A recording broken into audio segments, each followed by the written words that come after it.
بسم اللہ الرحمن الرحیم۔ حاتم طائی۔ حاتم طائی کوئی افسانوی کہانی کا کردار نہیں بلکہ حقیقی تاریخی شخصیت ہے جو 6 صدی عیسوی میں یمن کے طائی قبیلے کا سردار تھا۔ حاتم کا پورا نام حاتم بن عبداللہ بن سعد ابن اعظم الطائی تھا۔ حاتم کی ماں نہایت ہی دولت مند اور سخی خاتون تھی۔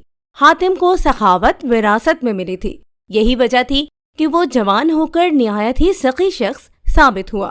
جب وہ بچپن میں دادا کے پاس رہا کرتا تھا اس وقت وہ اپنا کھانا لے کر باہر نکل جاتا، اگر کوئی مل جاتا تو ساتھ مل کر کھا لیتا ورنہ کھانا نہ کھاتا تھا۔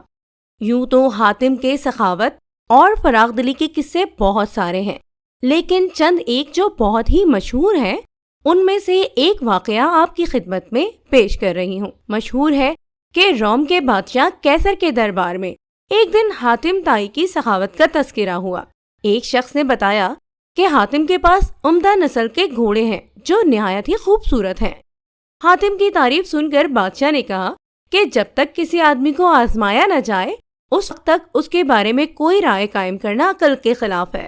بادشاہ نے کہا جاؤ اور حاتم کی سخاوت کے بارے میں ہمیں معلومات فراہم کرو، اس سے کوئی ایسی چیز طلب کرو جو اس کی نظر میں سب سے زیادہ قیمتی ہے۔ درباری نے کہا کہ حاتم کے لیے سب سے زیادہ عزیز اور قیمتی اس کا تیز رفتار گھوڑا ہے، لہٰذا بادشاہ نے یہ حکم دیا کہ حاتم سے اس کا گھوڑا مانگو اور میرے پاس لے کر آؤ۔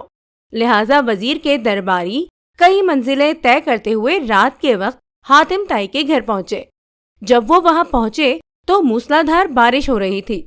ایسے خراب موسم میں گھر سے نکلنا نہایت ہی مشکل تھا، لہٰذا مہمانوں کے کھانے کا انتظام کرنے کے لیے حاتم نے اپنے گھوڑے کو ہی ذبح کر دیا اور دسترخوان پر لذیذ بھنا ہوا گوشت پیش کیا۔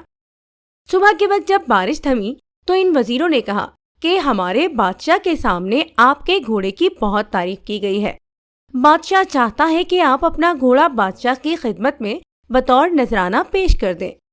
وزیر کی بات سن کر حاتم نہایت ہی افسوس کے ساتھ کہنے لگا کہ وہ گھوڑا تو میں نے آپ کو رات میں کھلا دیا۔ وزیر نے کہا ہمارے بادشاہ کے سامنے آپ کے گھوڑے کی بہت تعریف کی گئی تھی، یہ بات اگر بادشاہ سنے گا تو وہ آپ کی سخاوت کا بھی قائل ہو جائے گا۔ آپ کا بہت شکریہ کہ آپ نے اپنے قیمتی وقت میں سے کچھ وقت نکال کر یہ ویڈیو دیکھی۔ اگر یہ ویڈیو آپ کو انفارمیٹیو لگی اور آپ کو پسند آئی ہے تو ویڈیو کو لائک کریں اور دوستوں کو شیئر کریں اور چینل کو بھی سبسکرائب کریں۔ شکریہ۔